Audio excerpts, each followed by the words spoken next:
Good morning and welcome. I'm Scott Thornburg. I'm based in San Francisco and lead global public relations for Sojern. For those of you that don't know, Sojern provides digital marketing solutions for the travel industry, powered by artificial intelligence and built on more than a decade spent analyzing the traveler intent data. Sojern activates multi-channel branding and performance marketing solutions to drive direct demand. More than 10,000 hotels, attractions, destinations, and travel marketers rely on Sojern to engage and convert travelers around the world. Today, we're going to be talking about managing guest expectations. These are unprecedented times.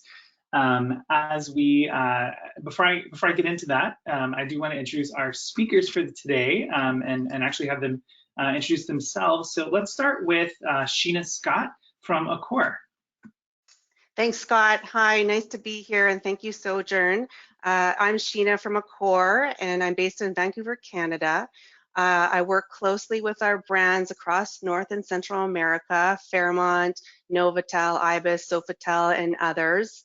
And essentially, I work with the properties to maximize their digital strategy and communications to their customers. So thank you for having me. Thank you for being here. Chris, why don't you go next? Sure. Hi, everybody. My name is Chris Blaine. I lead the Asia Pacific, Middle East, Africa, and Europe regions for Sojern. I'm based over here in London, so I am in London now. Been with Sojern for a little over 5 years, with the bulk of that time actually spent specifically on the property solutions side of our business, so really supporting hotels, individual hotels, small group, and up to chain hotel properties in driving more direct demand for their business. So it's nice to be here. Thanks for being here, Chris. Jessica, why don't you go ahead? Thanks, Scott. My name is Jessica. I'm on the Insights team here at Sojern, based in the Bay Area, coming to you from Oakland, California. And what our team does is we strive to understand traveler behavior to help our clients meet the traveler where they are in their journey. That's great. Thank you, Jessica. And welcome to all of our speakers. Excited to hear from you today.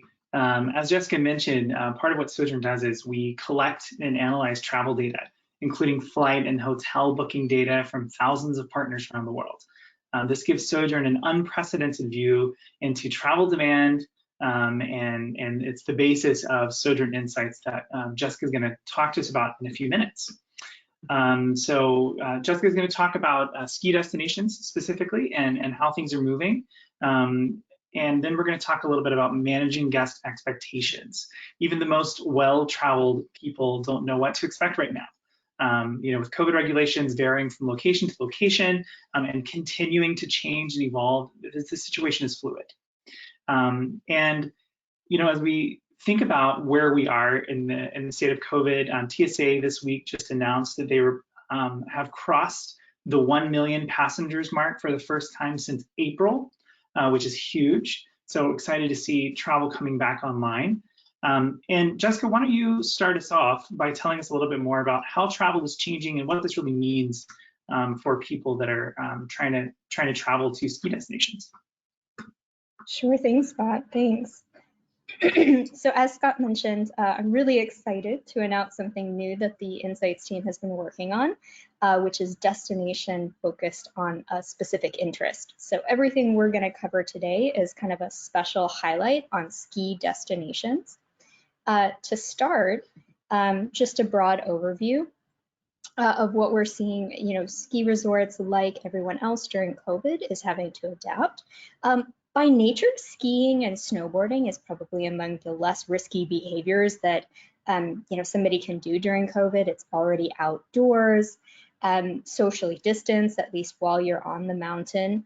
People already wear masks, eye protection, gloves. So the things that the resorts are going to be doing in the 2021 season are things like limiting access to the mountain, including reservations, limiting indoor access or how long you might be staying indoors, space seating, including on the lifts, contactless payments, so leave your cash at home, increased cleanliness across the resorts, including sanitizing the equipment rentals.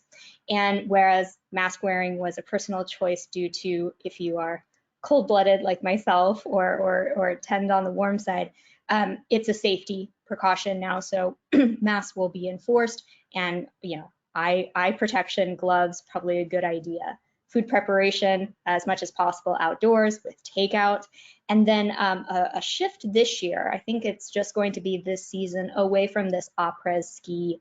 Away from the messaging of put your feet up next to a next to a fire with a beer, maybe during or after skiing. It's going to be more about the sport this year. So what does our volume look like in 2020 so far? These locations do have summer volume. So what we're looking at here are hotel bookings in ski destinations within North America. And how do we identify ski destinations? Well, we look and find hotels that are identified as near ski resorts, and then look wider to a 50-mile radius around those to pick up more of our hotels near these areas. And then we filter down. In North America, we're looking just at the places that have the largest ski resorts. And then in Europe, we look at places that are high elevation. And what we see for bookings in September and October is this may look like a lot of red, but it actually is really good compared to the general lodging market. We're comparing 2020 volume to 2019, and we see a lot of states actually have year-over-year growth, which is amazing. Canada does stand out a bit in the September and October. They did have a strong summer, which we'll see in the next slide, but have been declining since August. So if we look at the full year, and we're going to break down the regions in US into the 4 subregions and looking at Canada, we see that Canada in that yellow, you see that marked decline that I mentioned.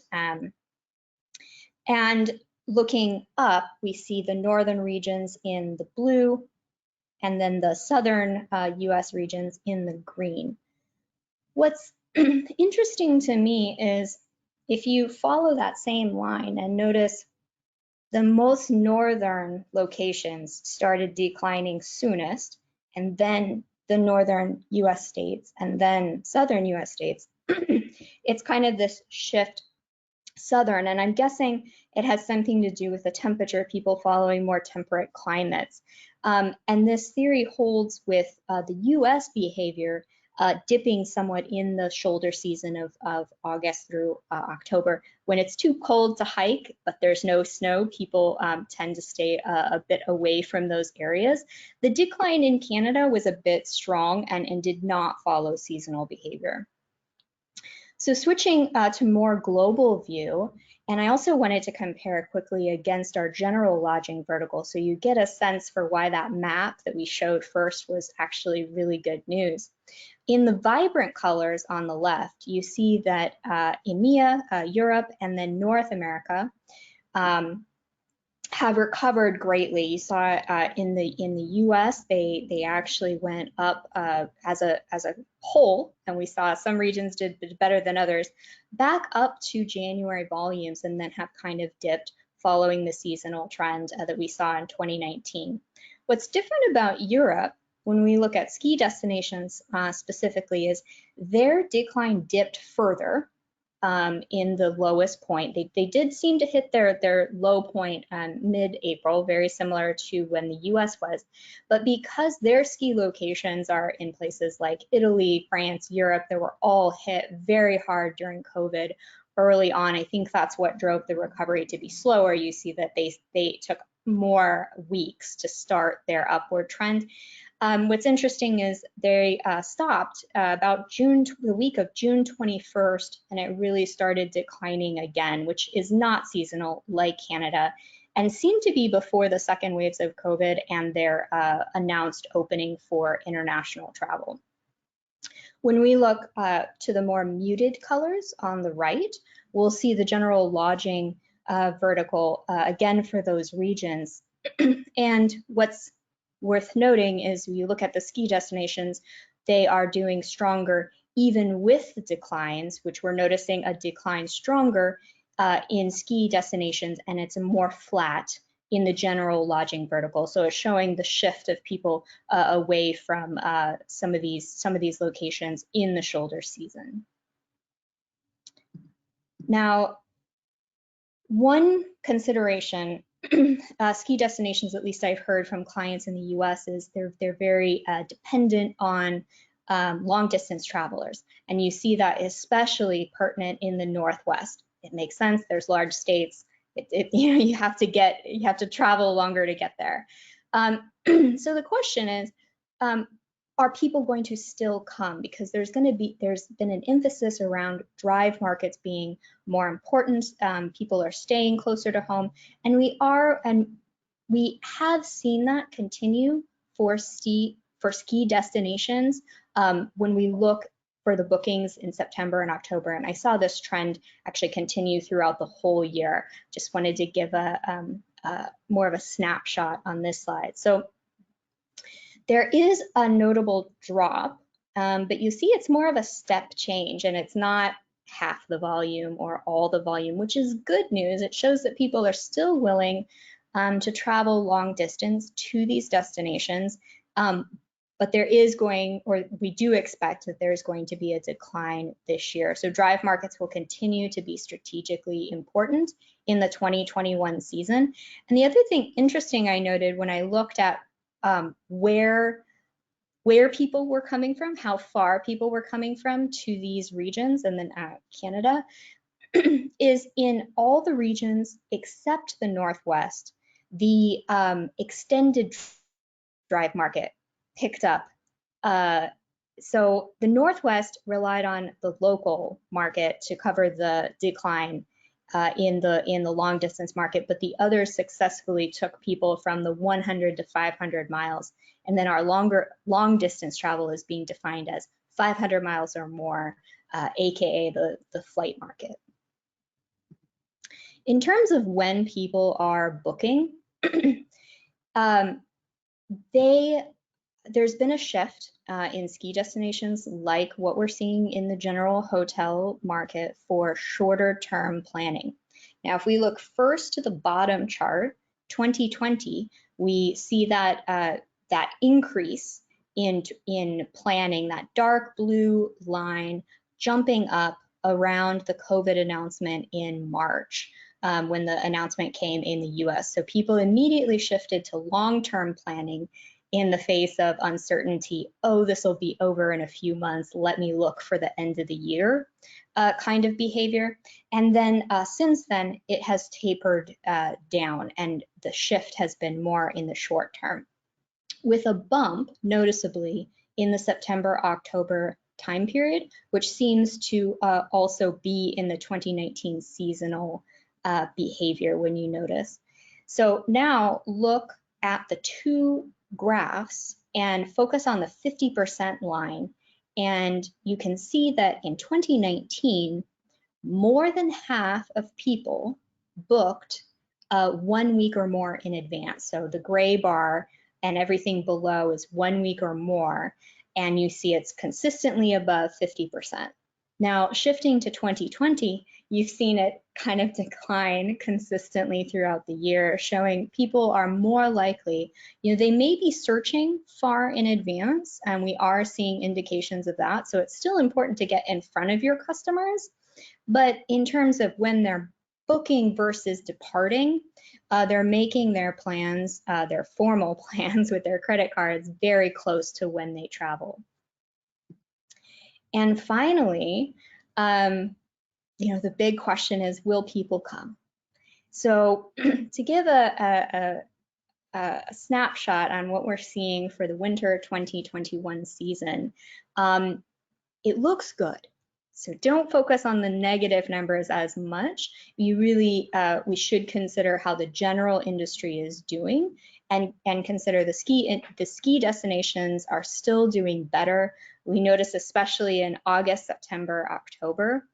Let me backtrack and explain how we get to this graph for just a minute. So what we're looking at is in the last 90 days of of bookings, what month did those people say they would depart in? And we're comparing 90 days in 2020 versus 90 days in 2019. Now there is something going on that makes the numbers in August, September, and October look particularly good, and it's the booking window. The people that are booking in the last 90 days are more likely to depart very close to their booking, so that is what's causing the numbers to look really good for fall compared to 2019, who would book further in advance. And that's also what, when we shift to looking at our December, January, February, March timeframe, what's causing those numbers to be on the lower side compared to how people booked in the prior year. So I'm cautiously optimistic to say, you know, it's looking pretty good. The shorter lead times mean that winter bookings, I expect, will come in. So we're going to see those numbers kind of jump up and look a bit healthier as we get closer to the departure time. That is what I had to share with you for ski. And I know we have a big lineup coming after me, so I'm gonna pop off. Thank you so much. Thanks so much, Jessica. Very interesting to see how the ski destinations are evolving this year. So if you have questions about what Jessica presented, please put those in the chat and we can take those during Q&A.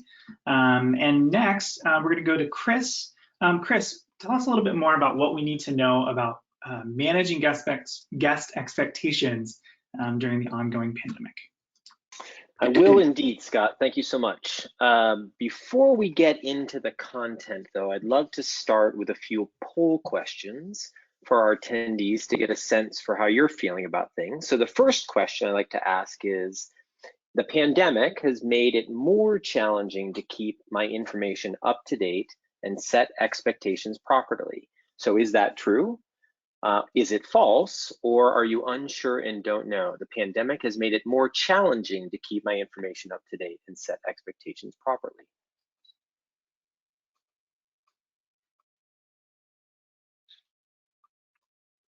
Okay, so yes, not surprisingly, maybe a little bit of a leading question, but it certainly has been challenging, I know, for across the globe, certainly to keep information up to date. And something we'll talk a little bit about here moving ahead. So if we can go to the next question. So the next statement to respond to, I guess, is I currently find it hard to manage and keep updated the following channels. So you can select any and all that apply.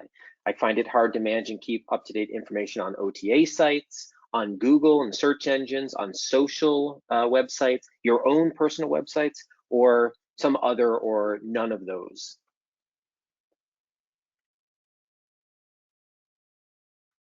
So a couple seconds here to see the results.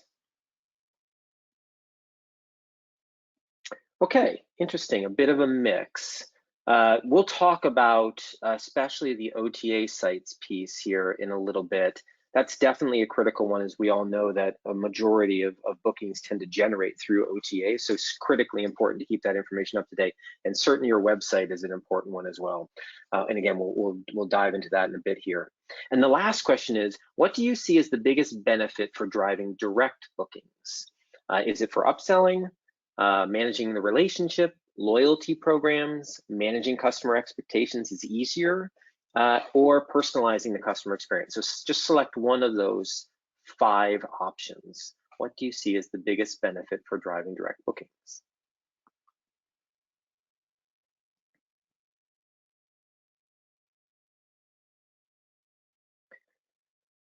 Okay, again, a bit of a mix across all the things. Personalizing the customer experience was the highest rated, next to managing the relationship. Yeah, very true. And I actually think a lot of these things work pretty well together. Not surprising, managing the relationship, expectations, and personalizing the experience all come down to the ability to control that conversation with your customer. So thank you for that information. All right, let's dive into the content here. So to kick off, I think it's really important for us to understand that there's lots of different things that are going on in the world and in your business that are setting expectations for customers. So if we dive into the first slide, the first thing we've mentioned several times throughout this presentation, and I'm sure you're hearing it and seeing in other data, is that travelers are definitely spending a lot more time researching, and they're doing it on longer windows. Now, as Jessica mentioned, we are seeing booking windows shrink, but the researching is certainly far more wide than we've seen historically, which is in pretty intense and amazing, because we have seen historically that customers tend to spend a lot of time researching things, but it's even more so now. And why is that? Well, there's a lot of things that are changing. Government regulations, guidelines, they're requiring shifts in your own protocols and how you manage and run your property. So those uncertainties are generating a lot more interest in trying to follow those changing things. Even seasoned loyal customers are having to do a lot of this. I travel quite a bit myself, and I'm spending a lot of my time just trying to understand where I can go, when I can go there. And then when I get there, sometimes is the property even open? And really understanding where I can be and where I can go and what I can do when I get there. And so this constant state of uncertainty is really adjusting the way that your guests are thinking about how they travel, where they're traveled to, and where they stay when they get to their destination.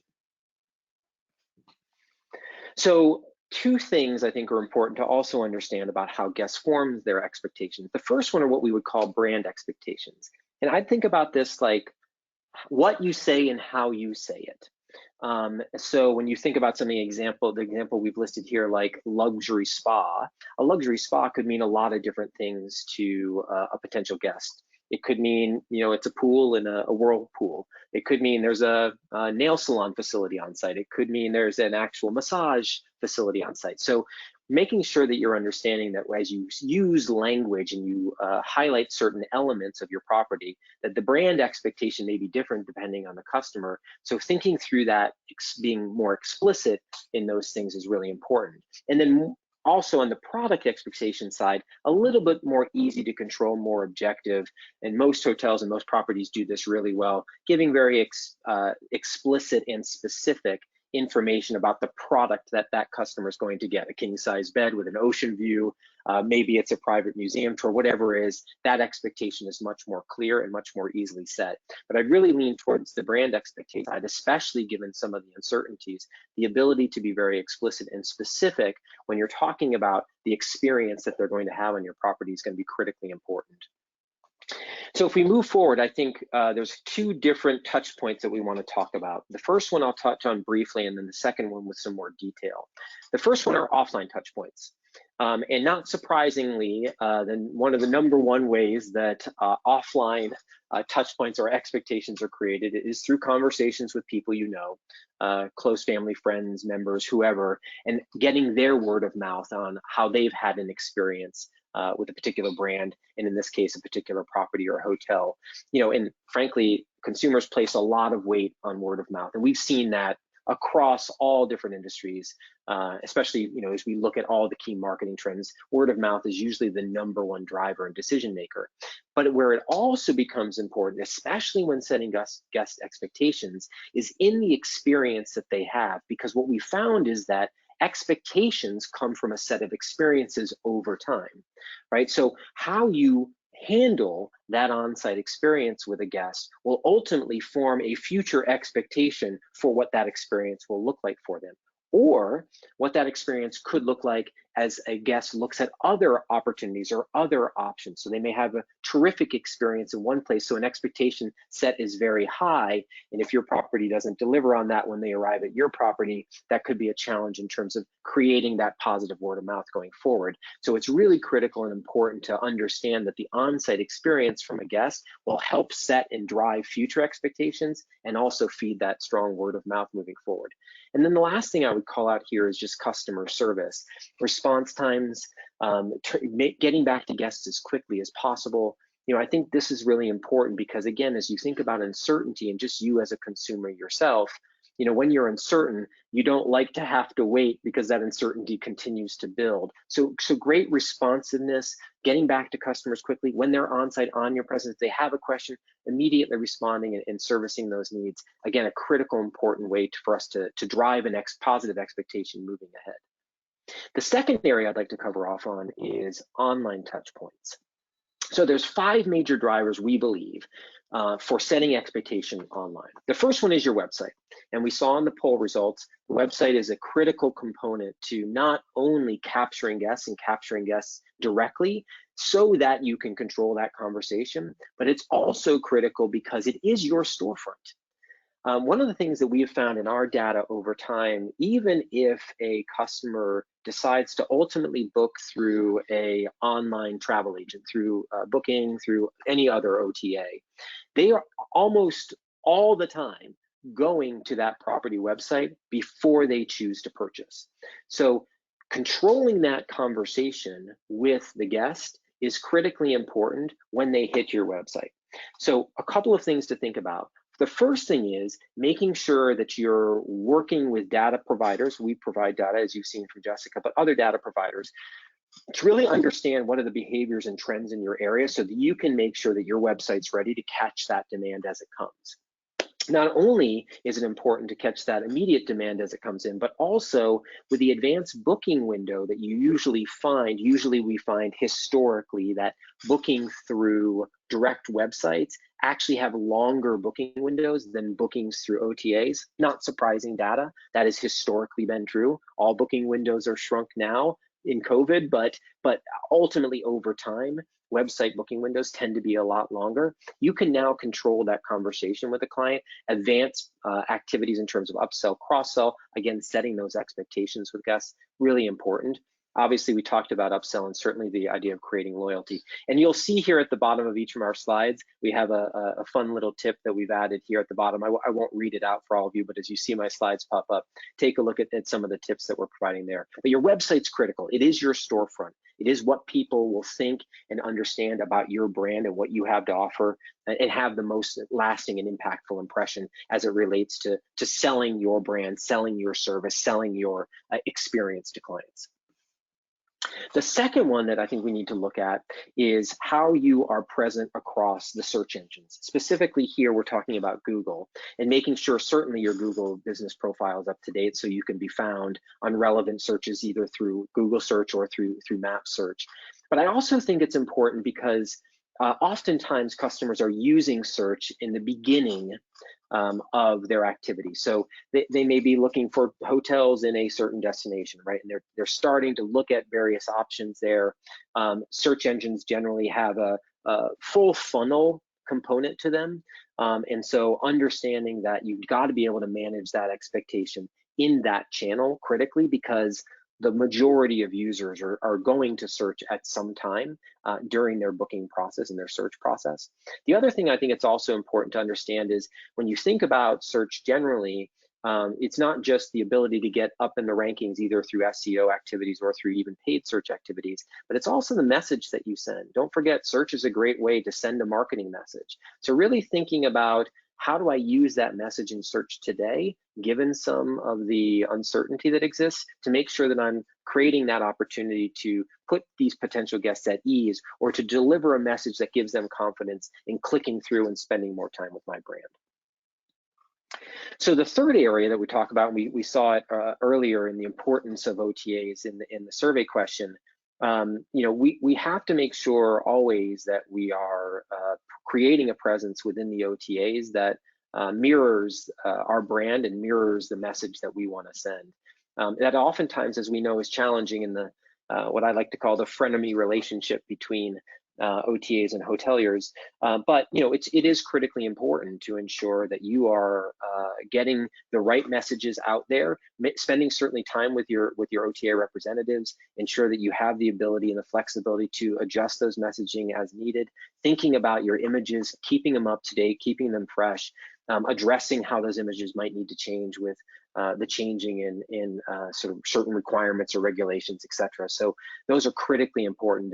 And as we know, OTAs tend to drive a great majority of the distribution and the bookings for hotels. So a super important one to stay on top of. The fourth one is social media.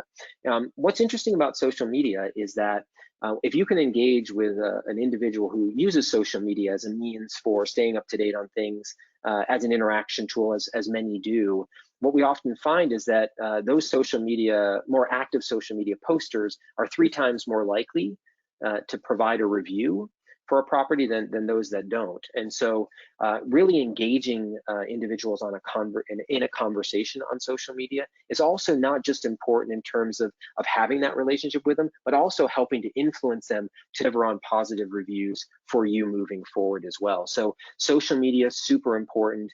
It is billions upon billions of users, as we know, across the social ecosystem. And so that's going to be a really important part of your overarching strategy in helping to ensure that you are delivering the messages you need to deliver to set those expectations properly. And finally, let's talk a little bit about how you need to think about review sites. So one of the things I will just mention, this is not necessarily a service that we provide here at Sojern, but there are some very strong online reputation management solution providers out there. And I'd really strongly encourage hoteliers to really think about how that might fit into your strategy, into your digital strategy. It's really, really important to manage this. As you see some of the data here, 72% of travelers always or frequently read reviews before deciding where to stay or what activities to do. 78% of travelers focus on the most recent reviews in their search. They're looking at the top of the list to see what former customers are saying. And then finally, 55% of travelers read multiple reviews across several pages to get a sense of overall opinion. So over half of the people that are reading reviews are getting deep into those reviews. So having a review management strategy is critically important to ensuring that you're setting the right tone with your potential guests and you're ensuring that the right messages are getting out there. Now, we'll talk here in a second, I think probably in some of the Q&A about how do you do that effectively, how do you manage that reputation, and how do you think about reviews. And I know Sheena is going to have some great insights to share from her experience at Accor. But one of the things that I would say is that as a frequent traveler myself, not somebody who works in a hotel and has to manage this myself, I would say that the review process for me is the #1 determination of where I ultimately go, especially on a leisure trip. Maybe more so important for me on a leisure trip than on a business trip. And I like to read the best reviews. I like to read the 5-star reviews, and I always go down to, no matter how many there are, the lowest possible reviews. So I can get a sense for, is it something specific to the property that people are excited about or don't like? Or is it something specific to maybe their personal experience? And I think that's really important to understand, because when you think about how reviews work and how they work successfully, it's not just about the individual's experience that we as guests want to think about. It's about the cumulative set of experiences that people have. Is there a theme there? And is it just an emotional response because they didn't get the room service that they wanted? Or is it more something that's more sort of inherent through all of the comments that I'm seeing that either gives me confidence or frankly doesn't give me confidence that that's the right property for me? So I think that's it, with the exception of one final piece, which is knowing your customers. So we mentioned social media. It is critically important to ensure that you monitor social media. You've got to stay on top of your own pages, Facebook pages, etc., and making sure that you're staying in touch with what customers are saying and what customers or how customers are trying to engage with you on that. It's a great way to have a two-way conversation. So really stay on top of that. The second thing is a customer relationship management program. Not only is that important for marketing activities and trying to create loyalty and drive return guests, et cetera, but it's also a way for us to ensure that we understand what the guests want and need and how we keep that top of mind. So if and when they do come back to us, we can create a really interesting and bespoke experience for them that makes them feel like that experience is going to be outstanding. And as I mentioned earlier, expectations get set through experiences. So the more positive experiences we create, the better those expectations become and the more likely guests are to return. I always think it's important to make sure we're getting the pulse of customers and the pulse of guests. So ensuring that you're contacting them, asking them questions, requesting feedback, whether they're posting it on review sites or not. How can you get more feedback to continuously improve your product? Also important. And then finally, as you saw in Jessica's presentation, there's lots of great data sources out there. We at Sojern certainly have those available. We have them available on our website, but there are lots of ways that you can gather data through other technology partners that you work with as well, and staying on top of that data and those trends, so you can make sure that you're navigating the changing behaviors from guests, and making sure you're keeping your messaging up to date with that. So with all that, I think I'll turn it back over to Scott, and we will kick off our Q&A with Sheena. Sounds great. Thanks, Chris. And before we do that, I did want to mention on the slide here, I'm also going to drop this into the chat. Sojern just published an ebook about managing customer expectations. So if you want a deeper dive into this and really want to dive into some of what we have, there is the link, and you're welcome to check that out in your own time. So let's go into questions, and we did have several questions that were submitted in advance as part of registration, so we're going to start with those, and then if we have time, we'll get to any live questions. So kicking us off, Chris, let's start with exactly what you just mentioned, reviews. Do you have any recommendations on how to best handle responding to negative reviews? And Chris or Sheena, either one of you could really start with this. Yeah, I'm going to let Sheena do most of the talking on this stuff because she's got some very strong direct experience. But the one thing I would say is very quickly. Well, very quickly. Generally, the majority of our reviews, on a positive note, are good reviews. So certainly, you want to be responding to all of them, and most importantly, those negative reviews, taking them through the online to offline. Of course, we know on property that resources are very limited right now. So GMs, DOSMs are strapped, DRMs, but as an executive committee, if you can sit down and assign, either split up the work, split up the review sites, ensure that you're taking a look at those reviews and responding, first of all, online, doing it in a way that's not necessarily just generic, but referencing that issue, taking it into consideration, and then further to that, building a feedback loop, sitting down with operations teams to investigate that issue. If it's something that comes up, for example, in housekeeping or what have you, really taking the time to go through that and address it and use it as a learning experience to improve. We're all learning right now. Things are such a different reality. So these reviews can be gold in improving overall service, overall health and safety. We are noticing increasing traffic from TripAdvisor. So I think guests are even looking at those review sites a little bit more than they did in the past.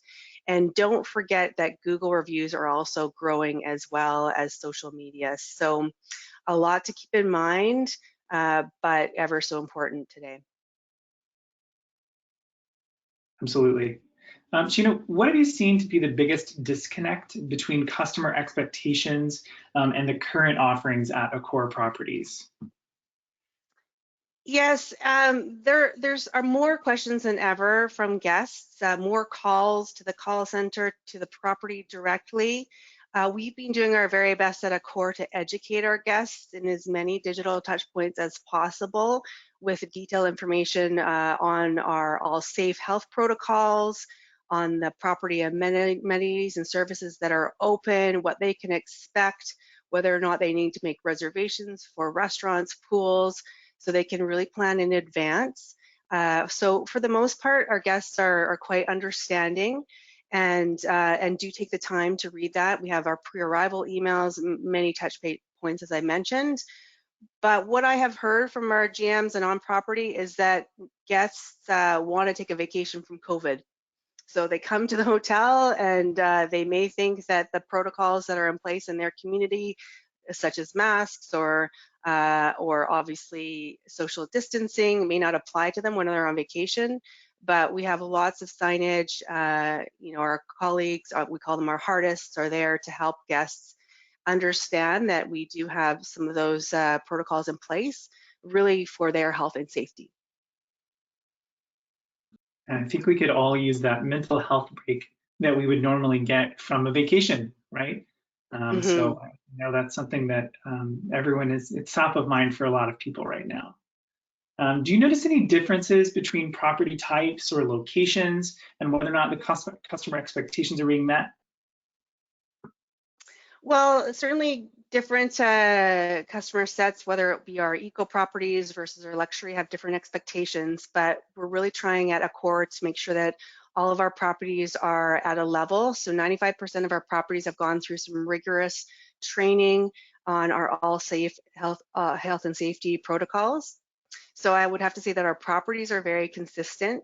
Of course, with more amenities come more demands. So if a property has a resort where they have multiple pools, where they have wellness, spa, many restaurants, guests have very high expectations.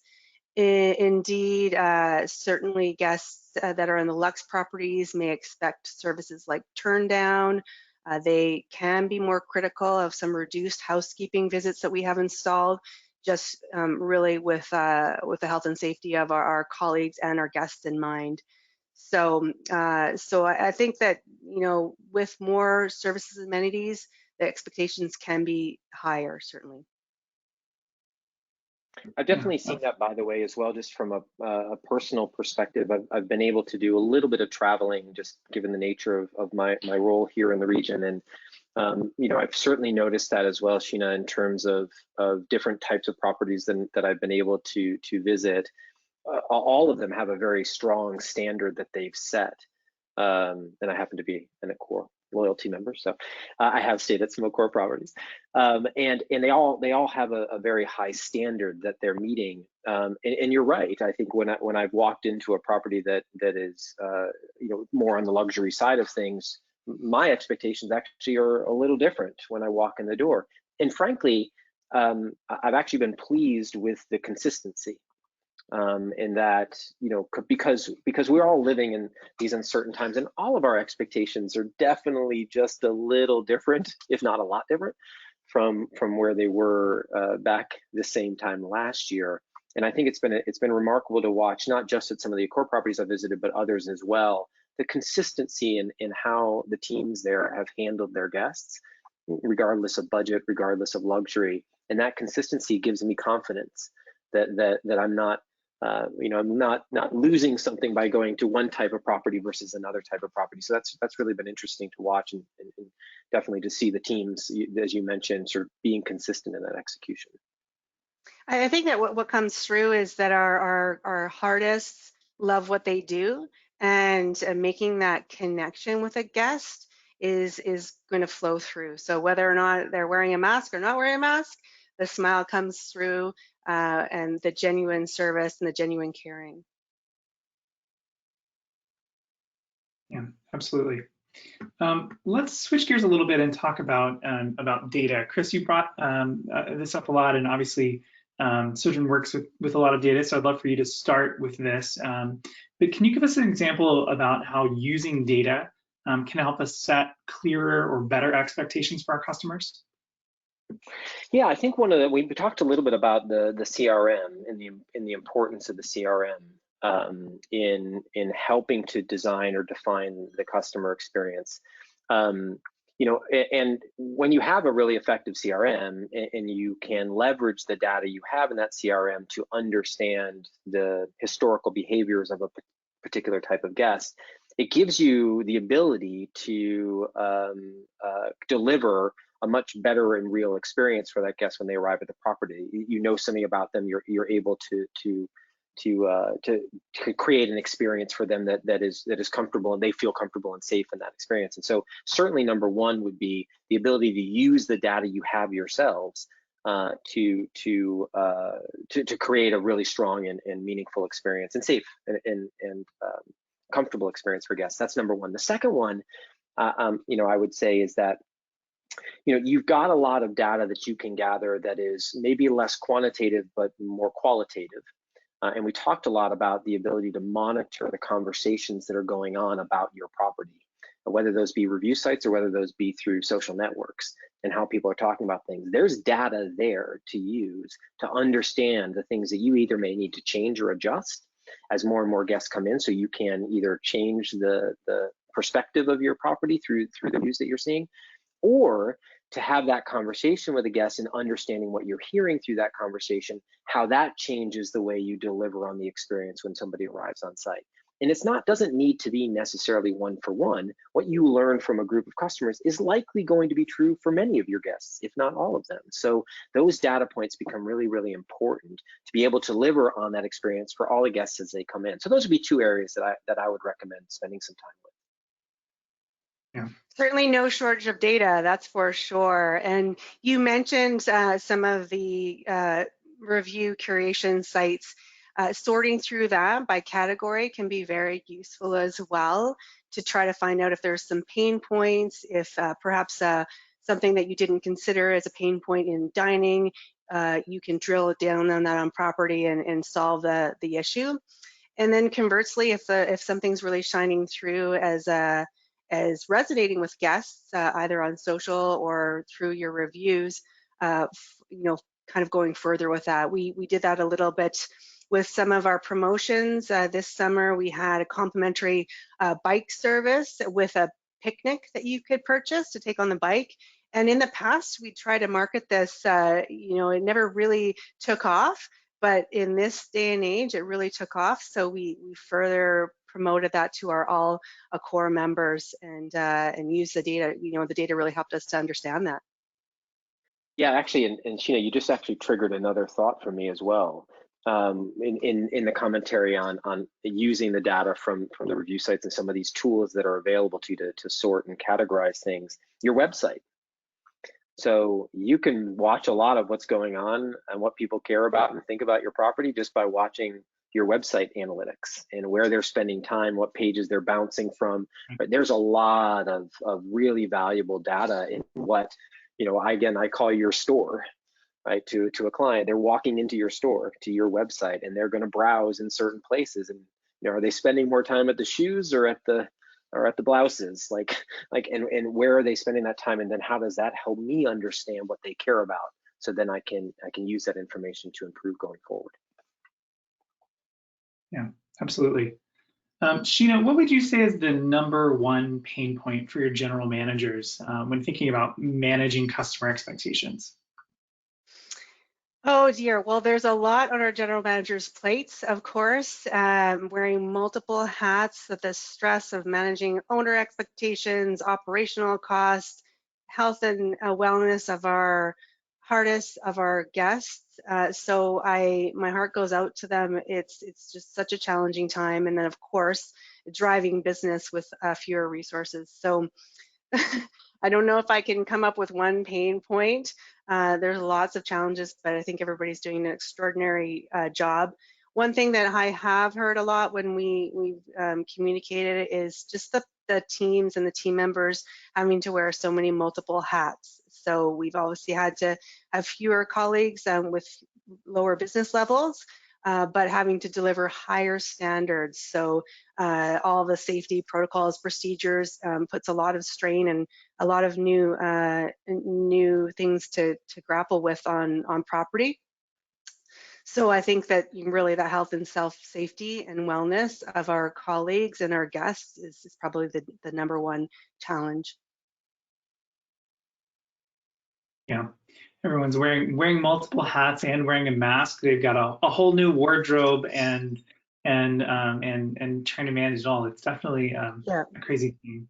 Yeah, and we just have to be adaptable too, right? And they have families as well. I've been on calls where 4-year-olds hopping on and the general manager is trying to juggle many things, but they're doing it with finesse. Yeah. I think we all deserve a little patience right now. Everyone deserves a little patience. So, well, going back to an earlier comment, we were talking a little bit about reviews and managing negative reviews, but we know that reviews are important. How do you recommend that brands get more reviews from customers, but without pushing them aggressively to do so? Sheena, do you want to start? And then maybe Chris, you would have some thoughts as well. Sure. Well, there's sort of the technical aspect of it, ensuring that you have a feedback loop in your post-arrival communications. But I think that at the heart of it is really delivering above and beyond experiences. So guests will feel compelled to write that 5-star review. Of course, volume is important with the reviews, but you want those standout stories. Back to Chris's point, He looks to read the very, very top reviews and obviously the negative reviews too, but delivering those exceptional experiences that are a little bit above and beyond, I think is what's the most important thing there. Yeah, I completely agree. You know, again, I always come at this as not somebody who is a hotelier from the guest perspective, and from the guest perspective, I'm very much more willing to invest my own time in supporting a brand that has treated me in a way that was special and meaningful. The risk and the challenge is you tend to get both. Tend to get both sides. I'm either willing to say something if it was outstanding, or I'm willing to say something if it really was not outstanding. And so that's an important thing just to always remember. So I totally agree with Gina. I actually think personally, you have a right and an obligation to be able to ask your guests for a review. And sometimes it just takes asking and making it easy for them to do that, whether it's a way that you, in the checkout experience, how you handle that there. You know, there's ways that I've heard hoteliers are doing it in terms of, you know, some sort of incentive to do so. You know, maybe it's a free bottle of wine on your next stay, whatever it might be. So I know we sort of used the word there, Scott, aggressively. Certainly there is a balance between, you know, an appropriate encouragement for a review and you know, so being a little bit more aggressive in a way that makes the customer experience not terrific, and you get the opposite outcome. But I do think it's appropriate to ask, and if you've treated the customer great and you've delivered a wonderful experience, you have the right to ask for that review. So I wouldn't be shy about asking for it. I think we as guests certainly you know, always appreciate it when we are treated well, and certainly do care about the properties that we stay in. And so you know, when you're treated well and you're asked for something, oftentimes people are willing to participate. That's great, thank you. And let's shift gears a little bit and talk about direct bookings. Has the importance of direct bookings and a strong customer relationship grown during the pandemic? Chris, why don't you start with this? Yeah, I absolutely think so. You know, I mentioned this earlier in the presentation. I'm kind of tired of the expression now more than ever, but I'll use it. It is now more than ever important to control the conversation with your customers and with your guests. As we talked about, the changing landscape of regulations, the guidelines that will have to be put in place. There may be certain requirements when you arrive at a property that you need to be aware of. You know, and certainly some of those things are possible through other booking channels, obviously, but your ability to control the conversation with your guests through that direct booking and that direct relationship, I think, is critically important, again, now more than ever. And so, and we've definitely seen, you know, certainly from our side of the business, you know, our whole job is to help drive direct bookings for clients. That's what we try to do, is get customers to visit your site and spend time and book on your site. You know, we've definitely found more and more hoteliers understanding the need to be able to shift that demand away from what might have been a more historically rich OTA distribution mix into more of a direct distribution mix, just because, you know, they have to be able to say to a client, I'm sorry, we can't provide this or that. Or I even had an experience where I booked with a hotel and they hadn't had their booking engine updated, and so I didn't realize the property was closed. So I actually immediately got a call and note from the hotel explaining that to me. But that direct relationship was allowed. If I'd done that through an OTA, I might not have ever known that. There may have been some other problem that could have existed just due to the distribution, potential distribution challenge. So yeah, I think it's now more than ever important to really consider your direct booking strategy and ensure you're investing and leaning into shifting that mix so you can have that conversation. Yeah, Gina, what do you think about this? How important are direct bookings, and has that importance grown? Well, being part of the e-commerce team, it's critically important. One thing that we really worked on, particularly during the early days when guests were in lockdown, was generating that relationship. So not only just pushing our direct offers, but really engaging with our customers and using our databases and our social media to engage with them. So we built up a very interesting all at home content schedule. And we worked closely with our properties, our chefs, our GMs, our wellness coordinators to build out some really interesting and engaging content that we could share with our guests to keep them thinking about our brands, even though when they weren't necessarily direct booking with our brands, and entertain them and engage them so that we were certainly top of mind. We had even hula lessons, just such fun content to engage with customers and build that direct relationship. That's great. As we think about in our last few minutes here, what do you think we can do to prepare for changing expectations as the situation develops? You know, there are different locations are opening in different times, regulations are changing. How do we prepare for that?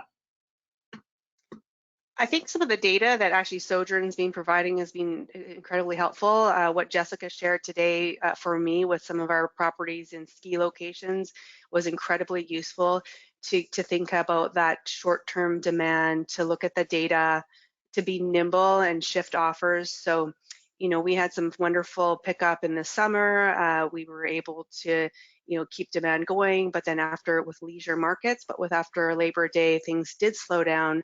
So we had to take a little bit of shift in our marketing and think about how we could maybe, while we don't try to discount too much, bring in a little bit more of an aggressive pricing model, also shift as markets constrict, as they close. We've been pushing more hyper local offerings where people can go in their backyard and celebrate with festive Halloween on property, Thanksgiving.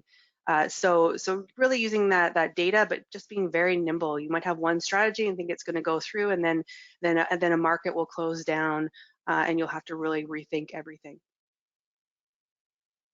Yeah, one of the other areas that we talked about earlier, and Sheena had mentioned it, you know, at Accor, and I'm guessing, you know, for some of the people that may be on the webinar that aren't necessarily part of a group that have their own independent property, resources are really challenged right now.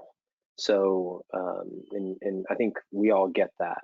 One of the things that I'd really encourage everybody to think about is, how can you use technology to make your life easier? And how do you then deploy your resources against the most critical elements of your business, which is delivering on an outstanding customer experience? And so you set those positive expectations moving forward, as we talked about earlier. So there are so many technology providers out there right now that you can take advantage of to help you with things that you might not have the staff to do yourself. So, you know, we talked about online reputation management yet again, because it's an important and really critical component to expectation setting. Those tools are out there and they're available for you. They're not hard to find. Type them into Google and you will see several. Talk to your booking engine provider. There's lots of ways for you to ensure that you're staying on top of some of these technology trends. And again, with these changing dynamics in the world today, the ability to stay on top of that, not just in terms of the data that you're looking at, which I think is also critical and important to do, but also being able to be nimble, the word that Sheena used, in the way you're adjusting that marketing strategy and that communication with guests is going to be critically important. So you need your resources there, not trying to figure out, like, what's the way I can get to respond to all these reviews. You just won't be able to do that with the resources you have. So getting technology to help you, I think, is really important. Right, that's great. In our last 2 minutes here, we'll have quick answers, but would love to hear your thoughts on social media and the role of social media, the types of messages we should be posting, what should we be saying on social media. Sheena, why don't you start with this? Well, again, a good mix. First of all, making sure you're taking a look and responding to the customers. So I think first and foremost, listening. Don't let those comments go to the wayside. And then building a really nice, engaging content schedule. Certainly, you want to have some offers there, but making it interesting, fresh. Talking to your customers about really interesting local content is what I would recommend. Yeah, I completely agree with Sheena. And actually, we had a webinar not too long ago where we were talking about a similar strategy, and the other hotelier on the call had the same exact feedback, which is, you know, be on top of it, have a conversation, keep the content fresh. make sure you're delivering sort of experiential messaging that make people want to engage with you more. That's great. Well, thank you both so much. This was a fantastic conversation. Sheena, we really appreciate your time with us today. Yes, thank you, Sheena. Thanks so much. And I think that is all the time we have. So thanks so much to all of our attendees for joining us today. We hope to see you on our next call as well. Have a good day. Thanks so much, Thank everybody. you. Take care. Take care. Bye-bye.